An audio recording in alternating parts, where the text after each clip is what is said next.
Well, thank you very much, John, for that introduction. We got the mic on? Okay, great.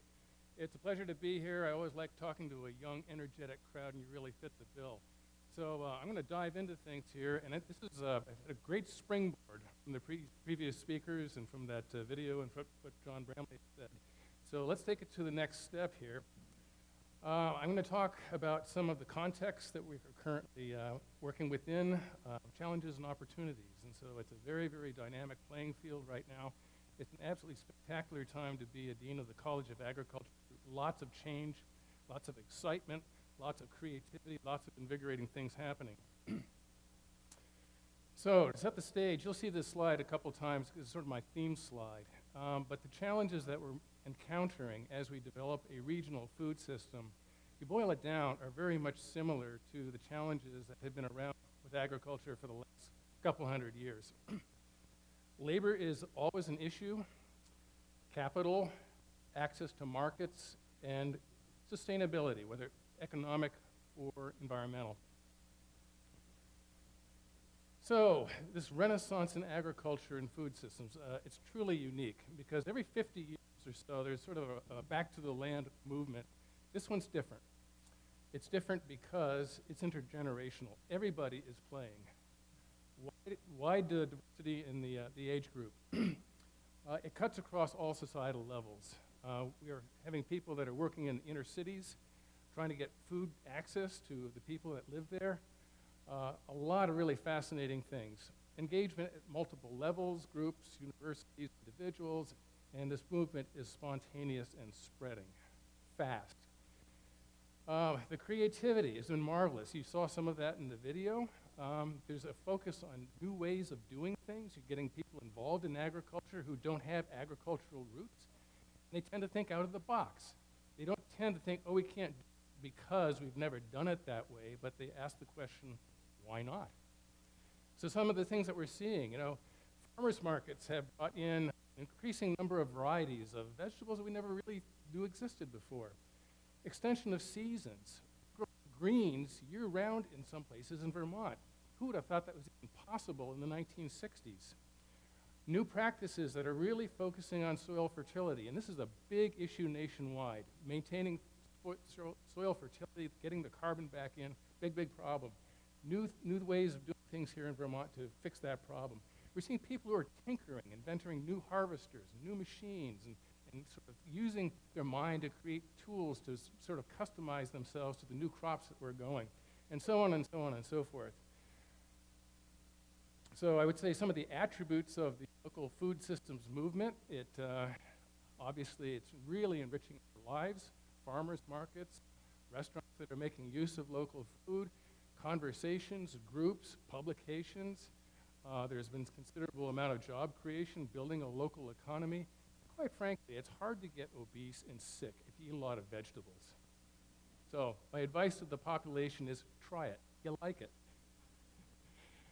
So the other unique thing about this local food movement, it's here to stay, and it's about time. At the same time, young people are flocking to agricultural schools, and so this is my pitch. I'm a dean. What do you expect me to say? Over the last 5 years, enrollments have gone up across the country about 40% on average. You can go to the websites of almost any agricultural school at any university, and the trend is the same. I picked out Iowa State, Penn State. This little bar graph shows my college. 42% enrollment over the last 5 years. Who would not want to buy stock in that company? But this is stock of the younger generation, voting with their feet, getting involved, and creating a future. So the challenge. We're sitting here, about there. How are we going to do this, folks? We are surrounded by major cities. Might be easy to sort of provide food for the black spots, but really are we going to feed the cities of the future?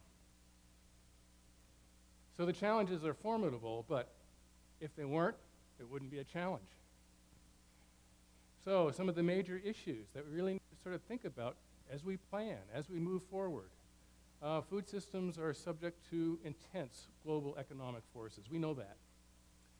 Commodities currently dominate the food supply system and the food system. And then a lot of discussion by the folks folks in Hardwick, people at the university across the state, in terms of decreasing the environmental footprint of agriculture. How are we going to do that? How are we going to reconcile dense production systems with more environmentally friendly cultivation techniques? And so I surfed around, I pulled out mission statements from various organizations that are really helping to propel the food systems movement forward. And I know a number of you are sitting out here in the audience, so if you look, you can see parts of your mission statements there. I didn't have time to pull them all out, but there's a common theme around economic development, creating jobs, access to healthy local foods. I mean, that's going to be really big going forward, and I think we need to continue to talk with the health insurance providers to help us move this initiative forward. Strengthening and expanding markets, knowing your farmers, getting to know who's really producing your food, and so on and so forth. So if you pull out the verbs from the nouns, we're creating, improving, increasing, strengthening, access, affordability, economy, environment, health, jobs, and sustainability, and you can mix them up any way you want. What's not to like? Now, looking forward, I think we've come a long ways over the last 5 years. The challenge is, what are we going to do for the next 5, next 10, next 15? So looking forward, what are our ultimate goals? I think we've got enough experience now that we can sort of feel comfortable with what we've accomplished. But we need to start thinking about the next push forward. So what benchmarks are we going to use to assess progress? Is it going to be sales at the farm gate? Is it going to be calories consumed? Access to the population? I mean, lots of different things that we can use, lots of different metrics. It's going to take more than one. What is our timeline? 5 years, 10 years. The further you go out, looking at what's happening with fossil fuel prices, the more scary it looks. So we need to have a deliberate plan to sort of say, what can we accomplish for 5, 10, and 15, and then go for it. And by planning, we can then prioritize so we don't waste a lot of time. So a couple of things getting back to challenges. Let's just sort of talk about some of the environmental challenges that have been touched on so far. A reality. Terrestrial plant growth on the planet has been limited since the plant crawled out from the sea by 3 things. N, fixed nitrogen, P, phosphorus, K, potassium. And that's a reality. That's why they put those things in fertilizer. Now, sure, to grow up a tasty, healthful plant, you need more other kinds of things. They can usually get that from the soils, unless they're growing in sand. These are the things that have really limited what plants do. Now, before agriculture, before humanity, plants kind of figured it out. In order to scavenge scarce phosphate from the soils, they developed associations with fungi that helped mine out whatever phosphate molecules were there and feed it into the plant, mycorrhizae. To pull nitrogen out of the air, plants can't do it by themselves. Only bacteria can do that. So the plants would set up a symbiosis with bacteria to help them out. Humans came along and they said, well, we'd like to accelerate these things, so they started getting their nitrogen by mining guano, and the deposits didn't last all that long. You can mine phosphate rock, and there are a number of places you can get it, and one of Vermont's first exports was potassium by burning trees. We shipped out potash by burning our forests. It was only relatively recently that we figured out how to pull nitrogen out of the air via the Haber-Bosch process. So, where are we going with all this? If you look at the sources for NPK, you can Google these things and pick them up. These are factories that make ammonia, and they do that by taking natural gas and pressure cooking it with nitrogen. And they usually don't attract too much attention until one of them blows up. Stuff is pretty explosive. However, if you want to get into the realm of these other things, phosphorus comes primarily from one system of mines in northern Florida. Those mines are about depleted. And after that, if you look for world reserves of mineable phosphate that can support agriculture, you go to one country that has 80 to 90% of the reserves, and that country is Morocco. The next 30, 40 years, that one country holds the food security of the planet in their hands. About 87% of the potassium comes from a pair of mines in New Mexico. Okay? So if we want to start talking about nutrient recycling, Okay, the composting, the kinds of things that they're doing up at Hardwick and Chittenden Solid Waste. We need to start thinking about what our theoretical limits are going to be. So if we look at this northeast region or other parts of the United States, what is our local carrying capacity? We know the soils types, we know the kinds of crops we can grow. Maybe we should start making calorie maps of the kinds of things that we could actually grow, with the idea that we're going to be able to recycle a lot of the current nutrients. But what are the boundary conditions? How far can we push the system? Other environmental issues. We touched on it. I'll touch on it again, and that is climate change started a decade ago. A lot of people were in denial, but hey, here are data from Lake Champlain. They've been tracking when the lake freezes since before the 1820s, because they've been running ferries back and forth across the lake. And so this plot shows you ice in and ice out dates all the way up to the present. The red diamonds show the years that the lake did not freeze.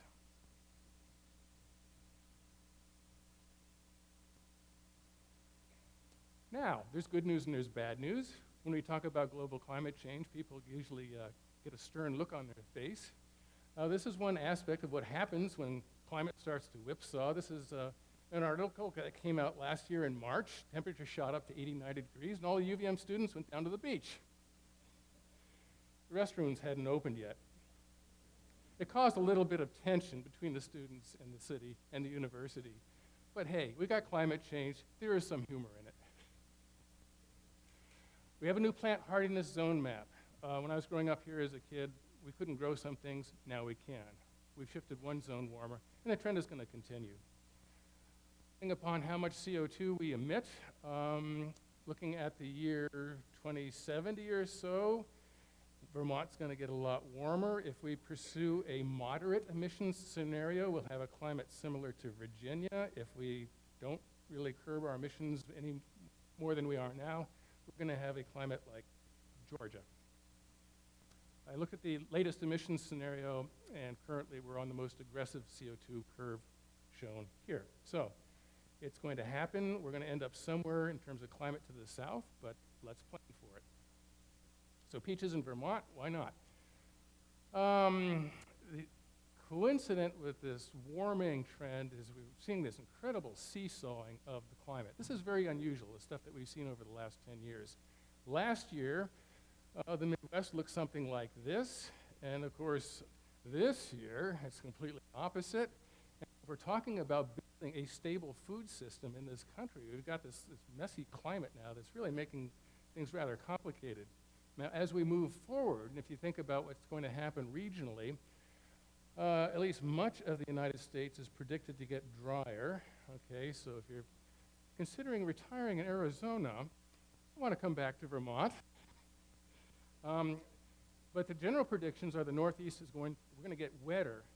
However, that wet stuff is going to happen in the spring and the winter, and the summer we're going to be presumably drier.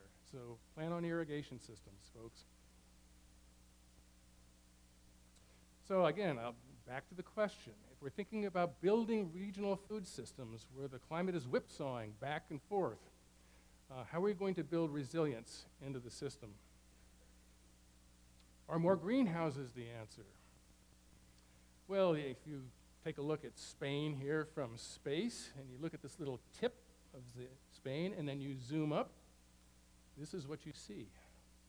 All that white is greenhouse space. They grow tomatoes, peppers, all kinds of things, ship them up to Central Europe on high-speed trains. Is this part of our future? Here's Manhattan.